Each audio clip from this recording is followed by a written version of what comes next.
नमस्कार, news one India देख रहे हैं आप और आपके साथ मैं हूं अंशिका पाठक। कानपुर में महामंडलेश्वर प्रखरजी महाराज पर रेप का मुकदमा दर्ज हुआ है। शहर के किदवई नगर थाने में प्रखरजी महाराज पर मुकदमा दर्ज हुआ है। पीड़िता की मां ने प्रखरजी महाराज पर दर्ज करवाई एफआईआर। कानपुर में प्रवास के दौरान प्रखर महाराज बेटी को ले गए साथ। दीक्षा देने के बहाने बेटी ने दुष्कर्म की वारदात को अंजाम दिया, ये बताया। तो बेटी से दुष्कर्म की वारदात को अंजाम दिया गया है। विरोध करने पर पूरे परिवार को जान से मारने की धमकी दी गई है। हरिद्वार आश्रम में बेटी को जबरन बंधक बनाने का भी आरोप लगाया है। तो हरिद्वार आश्रम में बेटी को जबरन बंधक बनाने का आरोप लगाया गया। कानपुर से खबर, जहां महामंडलेश्वर प्रखरजी महाराज पर रेप का मुकदमा दर्ज हुआ है। शहर के किदवई नगर थाने में प्रखरजी महाराज पर मुकदमा दर्ज हुआ है। पीड़िता की मां ने प्रखरजी महाराज पर दर्ज करवाई एफआईआर। कानपुर में प्रवास के दौरान प्रखर महाराज बेटी को साथ ले गए थे और दीक्षा देने के बहाने जबरदस्ती किया गया। दीक्षा देने के बहाने बेटी से दुष्कर्म की वारदात को अंजाम दिया गया, जिसके बाद अब इस पूरे मामले में जांच जारी है। महामंडलेश्वर प्रखरजी महाराज पर एफआईआर दर्ज कर ली गई है। मेरे पास कुछ लोग आए थे, वो मेरे से कह रहे थे कि तुम्हारी बेटी ने अपने मन से वो गई है, उसको भूल जाओ तुम। लेकिन मैं एक माँ हूँ, मैं अपनी बेटी को जानती हूँ, मैंने उसे पाला है, बड़ा किया है। मैं जानती हूँ कि वो ऐसा बिल्कुल नहीं कर सकती। जो मेरी बेटी मेरे बिना सो नहीं सकती थी, मेरे बिना कुछ कर नहीं सकती थी, एक एक बात मुझे बताती थी, वो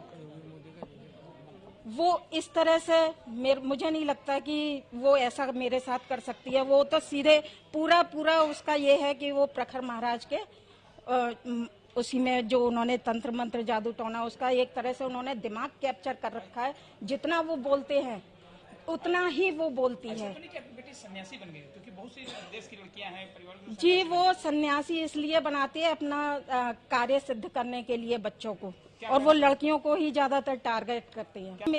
नगर क्षेत्र का एक परिवार राज्य महिला आयोग की सदस्य के समक्ष उपस्थित होकर एक प्रार्थना पत्र प्रस्तुत किया गया। उस प्रार्थना पत्र पर संज्ञान लेते हुए थाना किदवई नगर में 69/22 मुकदमा अपराध संख्या दर्ज किया गया। इस मुकदमे में विवेचना की जा रही है। विवेचना को कोर्ट दोष के आधार पर शीघ्र निस्तारित किया जाएगा। किदवई नगर क्षेत्र का और इस पूरे मामले पर सूरज पांडे हमारे संवाददाता हमारे साथ जुड़ गए हैं, उनसे बातचीत करेंगे। सूरज पांडे, फिलहाल प्रखरजी महाराज पर एफआईआर तो दर्ज कर लिया गया है, लेकिन ये बहुत बड़ा सवाल है कि आखिर इस तरीके से अगर महामंडलेश्वर ऐसी हरकत करते हैं तो क्या संदेश जाएगा? लोगों का विश्वास जो है कम हो जाता है। बिल्कुल, आपको बता दें कि जिस तरीके से ये देश भारत जो है वो आस्थावान से जाना जाता है। लोग जो महंत है उनको भगवान के रूप में देखते हैं और गुरु के रूप में देखते हैं। ऐसे में उनकी पूजा आराधना लगातार जिस तरीके से कुछ बीते समय को देखें तो लगातार कई सारे संत महात्माओं के ऊपर भी इस तरीके गंभीर आरोप लगे हैं। ऐसा ही एक मामला अब एक बार फिर से सामने आया है, जहां महामंडलेश्वर के खिलाफ भी अब एक आरोप लगा है। कानपुर की किदवई नगर की एक महिला है जिसका आरोप है कि उसने उनकी बेटी के बंधक बना लिया और उसके बाद दुष्कर्म किया, और जिसके बाद वो लगातार हरिद्वार के चक्कर लगा रही थी, और जब उसकी कोई कार्रवाई नहीं हुई तो वो लगातार थानों के भी चक्कर लगा रही थी। जिसके बाद आपको बता दें कि कल की बात करें तो कल महिला आयोग की एक टीम कानपुर में आई थी, जहां पीड़िता महिला जाकर पेश हुई। उसने ये पूरी बात जाकर बताई कि किस तरह से उनकी बेटी के साथ महामंडलेश्वर में दुष्कर्म की घटना को अंजाम दिया है। जिसके बाद तत्काल महिला आयोग के आदेश पर कानपुर के किदवई नगर थाने में मुकदमा दर्ज किया गया है, और ये मुकदमे के बाद अब पुलिस इस पूरे मामले की छानबीन में भी जुट गई है। जी, सुमित सैनी भी हमारे साथ जुड़ गए हैं। सुमित सैनी, फिलहाल आप हरिद्वार में मौजूद हैं और यहाँ पर हरिद्वार में ही लेकर आए थे इस लड़की को और दीक्षा देने के बहाने दुष्कर्म किया गया। फिलहाल क्या जानकारी मिल रही है? आपने अगर वहां पर लोगों से बातचीत की है तो उनका क्या कहना है?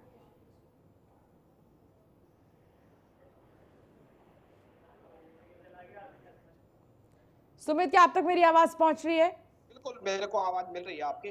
बिल्कुल, आपको बता दें, जो प्रखर महाराज के ऊपर जो कानपुर में जो एक महिला ने जो आरोप लगाया है कि उनके पुत्री के साथ अभद्र व्यवहार किया जा रहा है, उनको बंधक बनाया जा रहा है, एफआईआर भी दर्ज हुई है। हमारे साथ वो पुत्री स्वयं मौजूद है। आइए आपसे इनसे बात करते हैं। एक प्रखर महाराज जी के ऊपर एक आरोप लगाया गया है कि आपको बंधक बनाया गया है और आपके साथ, क्या कहेंगे उसको लेकर? देखिए, ये जो भी आरोप लगाए गए हैं ये बेबुनियाद है, सरासर गलत है। मैं 29 वर्ष की हूँ, माता चिदानंदमयी स्वामी श्री प्रखर जी महाराज की शिष्या। सन 2019 में मैंने एसडीएम कोर्ट में एफिडेविट दिया था अपनी संन्यास की स्थिति को बताते हुए कि मैं संन्यास की ओर आगे बढ़ चुकी हूँ। मैं पूर्वाश्रम के माता पिता के नाम से नहीं जानी जाऊंगी, मैं अपने गुरुदेव के नाम से जानी जाऊंगी। पूर्वाश्रम में एफिडेविट देने के बाद 6 महीना मैं घर में ही रही। वो मेरी मनस्थिति समझे, जब वो नहीं समझे तब जाके 2020 में फरवरी के महीने में मैंने घर छोड़ा है। अब वो घर छोड़ने की भी स्थिति तब हुई जब उन्होंने मेरे साथ मारपीट करने की कोशिश की, डरा के धमका के घर में रखने का ही प्रयास किया। तब जब मैंने बोला कि देखिए मेरी स्थिति क्या है, आप नहीं समझ सकते, मैं अब इस घर में एक पल भी नहीं रह सकती, तब जाके उन्होंने खुद, उनके शब्द थे कि ठीक है आप जाओ, जो करना है करो। तब मैंने अपना घर छोड़ा। वो स्वयं मुझे गुरुदेव के पास छोड़ के गए। उन्होंने कहा कि गुरुजी, ये आप अब इनकी स्थिति ऐसी है तो इनको आप ही संभालिए, और ये इसके साक्षी कानपुर के काफी सारे निवासी भी है।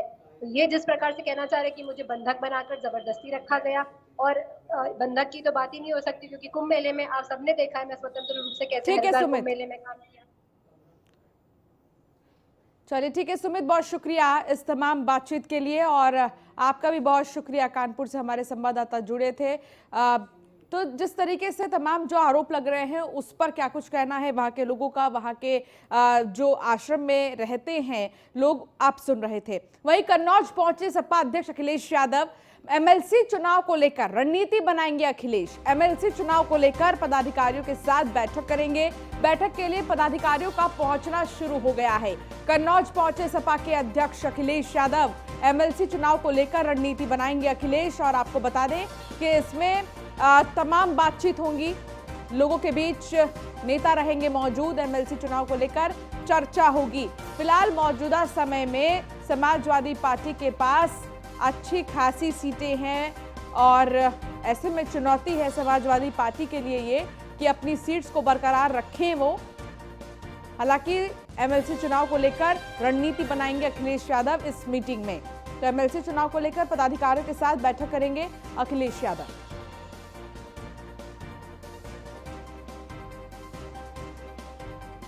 बहुत जल्द एमएलसी चुनाव होने हैं, और इसके लिए नामांकन की डेट पहले ही आ गई थी। नामांकन हो गया है, अब चुनाव की बारी है और परिणाम का इंतजार। तो सबसे पहले तो चुनाव होंगे, जिसको लेकर तैयारियां तेज हैं।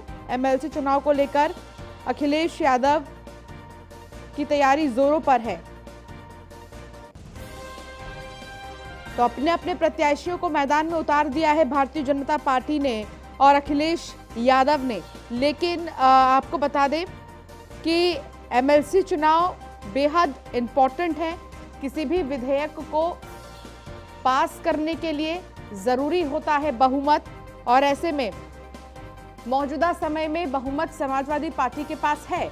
इसको बरकरार रखने की एक चुनौती भी समाजवादी पार्टी के सामने बनी हुई है। एक तरफ जहां कंट्रोल रूम से लेकर दफ्तर बनाए जा रहे हैं बीजेपी की तरफ से, तो दूसरी तरफ अखिलेश यादव एमएलसी चुनाव के मद्देनजर पदाधिकारियों से बातचीत कर रहे हैं। राहुल कुमार हमारे संवाददाता कन्नौज से हमारे साथ जुड़ गए हैं। राहुल, एमएलसी चुनाव को लेकर समाजवादी पार्टी एक्टिव है और पदाधिकारियों के साथ मीटिंग है अखिलेश यादव की। कितने बजे से इस मीटिंग की शुरुआत होगी, कौन कौन इसमें शामिल होगा? जी, जिस तरह बता दें कि आज समाजवादी पार्टी के राष्ट्रीय अध्यक्ष अखिलेश यादव 12:30 बजे कन्नौज पहुंचे, जहां वह तीनों प्रत्याशियों से मुलाकात करेंगे और बात करेंगे। हालांकि मीडिया को अंदर जाने से मना कर रखा है, उनकी गुप्त मीटिंग चल रही है पार्टी कार्यालय में। कहीं ना कहीं सूत्रों के मुताबिक अगर माना जाए तो वह तीनों प्रत्याशियों से बात करेंगे, जिसके बाद वह कई प्रत्याशियों के साथ कई जो उनके सदस्य हैं और उनके जो भी पदाधिकारी हैं उनके पास, उनके घर पहुंचकर कोई मतगणना भी करेंगे और उनके साथ कुछ मंथन भी होगा। कहीं ना कहीं राष्ट्रीय अध्यक्ष जी आज जो कि है कन्नौज को ही रहने वाले हैं। और सबसे बड़ी बात है कि कन्नौज जिला का जो समाजवादी पार्टी का गढ़ माना जाता था, भारतीय जनता पार्टी ने अपना वर्चस्व लहराया है। इसको लेकर राष्ट्रीय अध्यक्ष भी कहीं ना कहीं उनके भी मन में चल रहा है कि आखिरकार समाजवादी पार्टी का गढ़ मानने वाला कन्नौज आखिरकार उनके हाथों से कैसे चला गया। कहीं ना कहीं तो वह आज अपने जो जितने तीनों प्रत्याशी हैं उनसे बात करेंगे, जिसके बाद अभी जो कि अगर बात की जाए तो उन्होंने सभी मीडिया को अलाउड नहीं किया है और उनकी जो है अंदर मीटिंग चल रही है, वो भी गुप्त मीटिंग चल रही है। जी ठीक है। एमएलसी चुनाव में किसी भी पार्टी का जीतना बहुत जरूरी होता है, क्योंकि कोई भी विधेयक अगर पेश किया जाता है तो उसके लिए वोट्स ज्यादा चाहिए होते हैं। मौजूदा समय में बहुमत समाजवादी पार्टी के पास है, तो ऐसे में चुनौती है समाजवादी पार्टी के पास इस बहुमत को बरकरार रखने की। जी बिल्कुल, देखिए अगर एमएलसी की बात की जाए तो एमएलसी चुनाव को लेकर चाहे वो समाजवादी पार्टी हो या फिर भारतीय जनता पार्टी हो, दोनों ही पार्टी के पदाधिकारी व जो भी प्रत्याशी हैं लगे हुए हैं। सबसे बड़ी बात है अब समाजवादी पार्टी के लिए चुनाव है कि एमएलसी का चुनाव है अपने हाथों में करना चाहते हैं कहीं ना कहीं, और उसको लेकर भी आज उन्होंने जो बैठक की है अपने जो कि उनके प्रत्याशी हैं उनके साथ, और उनका ये कहना है कि इस बार चाहे उन्हें किस भी हद तक जाना पड़े और वह समाजवादी पार्टी के एमएलसी चुनाव लड़ेंगे और उनके प्रत्याशी भी जीत हासिल करेंगे। जी, और सबसे बड़ी बात है कि अगर भारतीय जनता पार्टी की बात की जाए तो भारतीय जनता पार्टी ने जो कि अपना एमएलसी चुनाव की बात की जाए तो चुनाव उनका कहना है कि वह इस बार भी उन्होंने आगे विधानसभा चुनाव भी हासिल किया, तो एमएलसी चुनाव भी उनका ही वर्चस्व रहेगा। जी बहुत शुक्रिया इस तमाम जानकारी के लिए राहुल। तो एमएलसी चुनाव को लेकर पदाधिकारियों के साथ मीटिंग करेंगे अखिलेश यादव और रणनीति भी बनाएंगे एमएलसी चुनाव को लेकर, क्योंकि बहुमत बरकरार रखना चुनौती है और इसीलिए पदाधिकारियों के साथ मीटिंग करेंगे।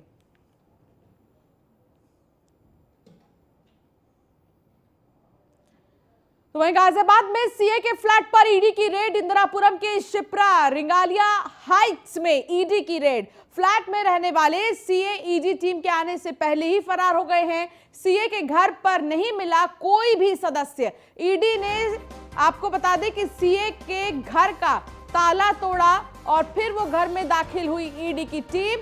हालांकि कोई भी सदस्य घर में नहीं है, सब फरार है, सब गायब हैं। फ्लैट में रहने वाले सीए ईडी टीम आने से पहले ही गायब हो गए। सीए के घर पर नहीं मिला कोई भी सदस्य। ईडी ने ताला तोड़कर घर में एंट्री ली और अभी छापेमारी जारी है। तो ताला तोड़कर एंट्री ली गई है। गाजियाबाद से ये बड़ी खबर, सीए के फ्लैट पर ईडी की रेड। यादराम भारती हमारे संवाददाता हमारे साथ जुड़ गए हैं। यादराम भारती, क्या जानकारी मिल रही है? ईडी की रेड और ऐसे में सीए के घर का कोई भी सदस्य इस वक्त वहां पर मौजूद नहीं है, सब गायब है। आखिर गए तो गए कहां सब? देखिए, इंदिरापुरम के रिगालिया हाइट्स की घटना पर है जहां पर ईडी ने छापेमारी की आज सुबह, लेकिन सबसे चौंकाने वाली बात यह है कि इस समय वहां पर टीम को कोई भी शख्स नहीं मिला। स्थानीय लोगों से जब बात की तो उनका कहना था कि यहाँ पर समर तेहरान नाम का एक व्यक्ति रहता था जो कि यहाँ पर सीए का काम करता था। घर के अंदर से ही उसने अपना ऑफिस बना रखा था, लेकिन 2 दिन पहले ही वो यहाँ से गायब हो गया। आखिर उसके गायब होने के पीछे तरह तरह के कयास लगाए जा रहे थे। हो सकता था उसको आभास हो कि जो टीम है उसकी छापेमारी हो सकती है, इस वजह से वो वहाँ से फरार हो गया। लेकिन अभी तक की जो जानकारी है उसमें यही सामने आया कि समर तेहरान एक सीए था और ब्लैक मनी को लेके जो इन्वॉल्व था और मनी इधर से उधर करना उसका पेशा था। इन सब बातों को लेकर ईडी की यहाँ पर छापेमारी हुई और इस पूरी प्रक्रिया के दौरान ईडी की टीम को यहाँ पर ताला तोड़ना पड़ा क्योंकि उस समय घर पर कोई मौजूद नहीं था। फिलहाल की अगर बात करें तो ईडी की जो कार्रवाई है वो चल रही है अंदर और तमाम जो कागजात हैं उसके ऑफिस की जो छानबीन है ईडी कर रही है। लेकिन एक सवाल ये भी है यादराम भारती, आखिर ऐसा कौन सा मामला आया जिसमें ईडी को रेड मारनी पड़ी?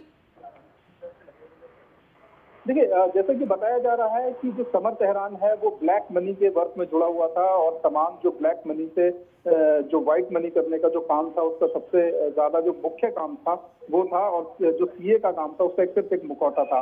तो इन्हीं सब बातों को लेकर एक टिप जो है ईडी को मिली और ईडी की इसी सूचना के ऊपर जो है उसने कार्रवाई करते हुए यहाँ पर छापेमारी की। लेकिन समर तेहरान यहाँ पर नहीं मिला और अभी फिलहाल ईडी यहाँ पर पूरे कागजों की जांच कर रही है और देख रही कि आखिर कैसी किन किन जगहों पर वो ब्लैक मनी को वाइट करता था और कहाँ कहाँ उसका पैसा कहीं किन किन धंधों में लगा हुआ। तो इन तमाम चीजों को लेकर और सबसे मेन चीज जो ईडी की है, मैं बता दूं अंशिका की, जिन लोगों के लिए समर काम करता था वो लोग कौन है, बड़े बड़े मनी माफिया हैं, कौन है, इनमें क्या बिजनेसमैन है, राजनेता है या अन्य जो अधिकारी हैं वो हैं, इन तमाम चीजों को लेकर जो वजह बताई जा रही है ईडी की, इसके पीछे ये मुख्य वजह है कि आखिर समर किस किस के लिए काम करता था और किस किस का पैसा वो वाइट करता था। जी चलिए ठीक है, आद्रम भारती आप बने रहिए हमारे साथ, हम आगे भी आपसे जानकारी लेंगे।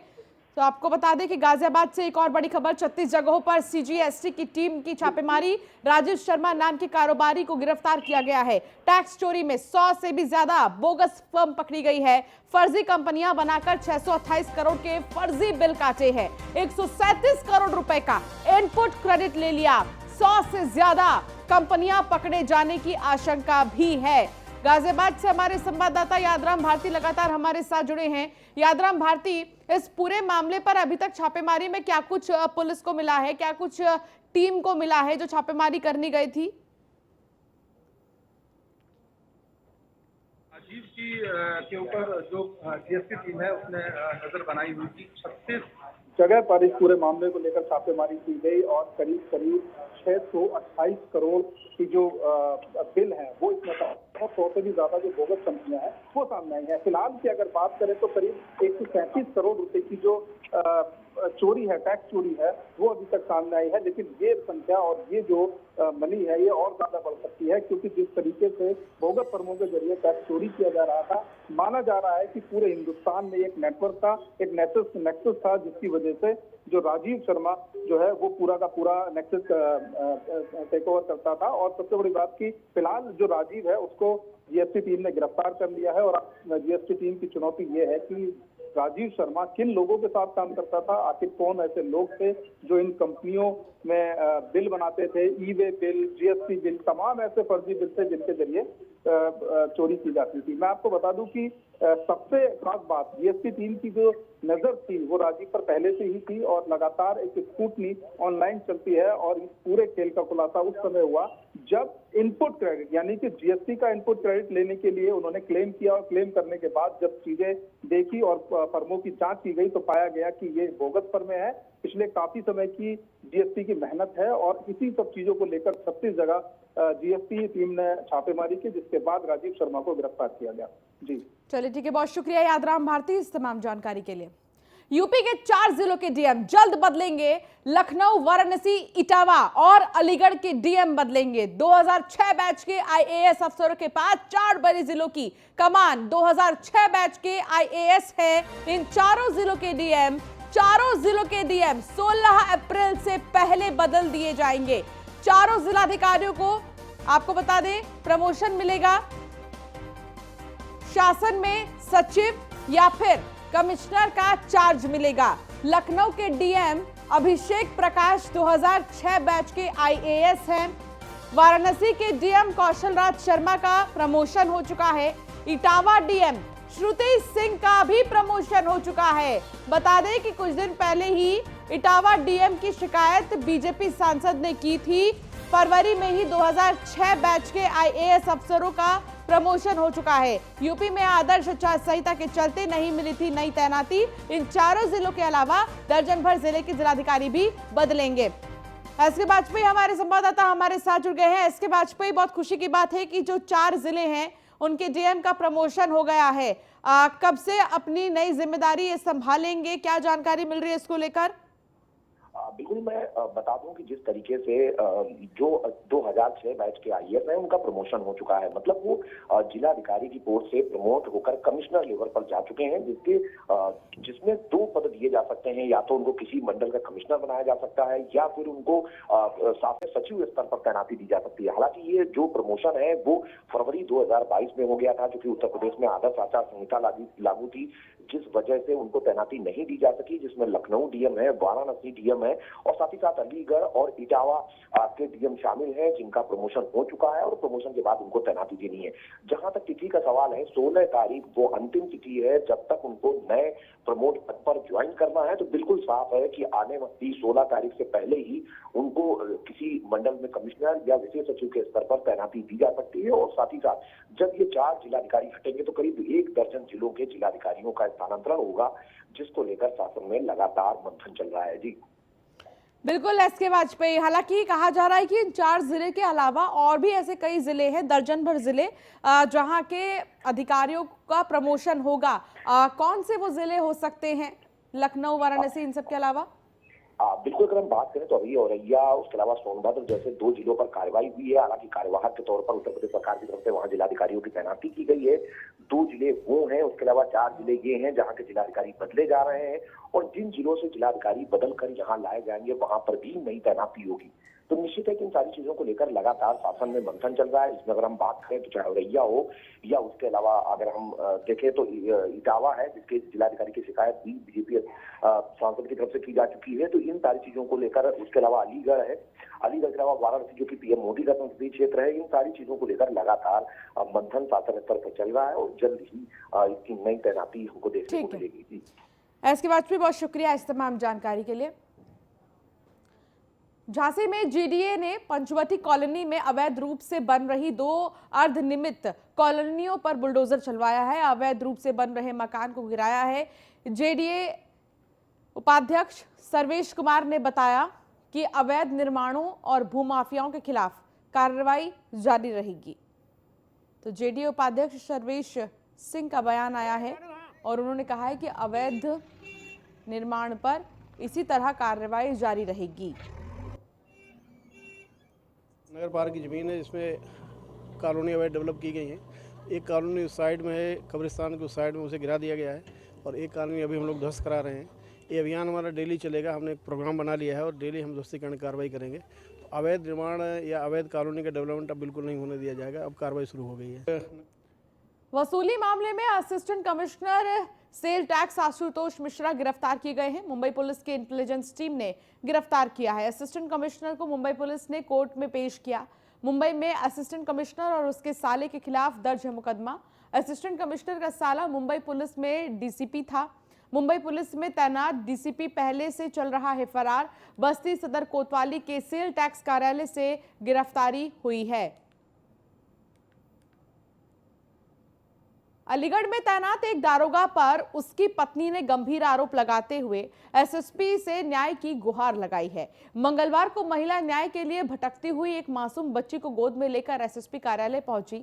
महिला का आरोप है कि उसके बेटी पैदा होने पर उसके पति ने मारपीट की, फिर बच्चे समेत बेघर कर दिया। महिला के बताए अनुसार उसका पति अलीगढ़ के थाना सिविल लाइन इलाके की मेडिकल पुलिस चौकी का इंचार्ज है।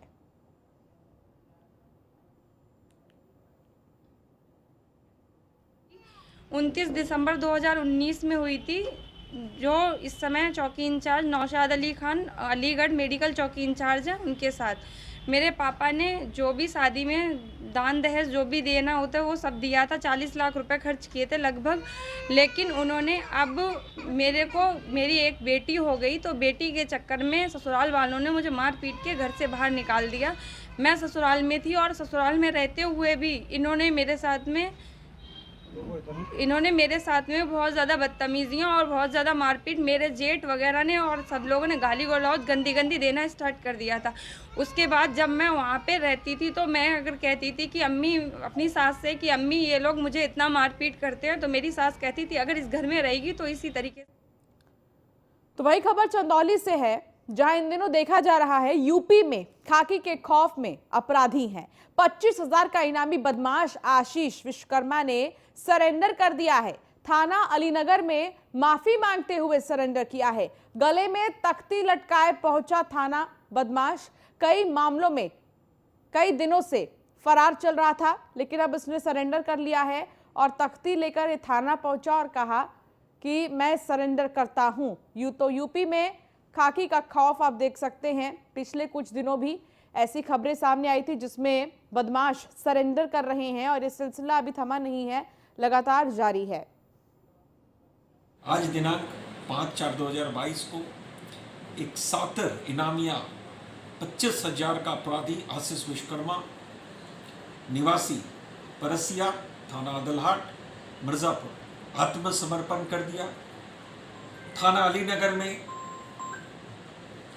आत्मसमर्पण के पश्चात इससे गहराई से पूछताछ की गई, जिसमें इन्होंने 2 घटना में अपनी संलिप्तता स्वीकार की है, जिसमें एक घटना मार्च महीने में वाराणसी के मिर्जा मुराद थाना अंतर्गत पेट्रोल पंप में लगभग 65,000 की लूट और मार्च महीने में ही इसी वर्ष मुगल सराय में कैलाशपुरी शिव मंदिर पर चेन छिनैती किया जाना स्वीकार किया है। इससे और गहराई से पूछताछ की जा रही है। अन्य विधिक कार्रवाई प्रचलित है। और फिलहाल इस बुलेटिन में इतना ही। आप बने रहिए न्यूज़ 1 इंडिया के साथ। नमस्कार।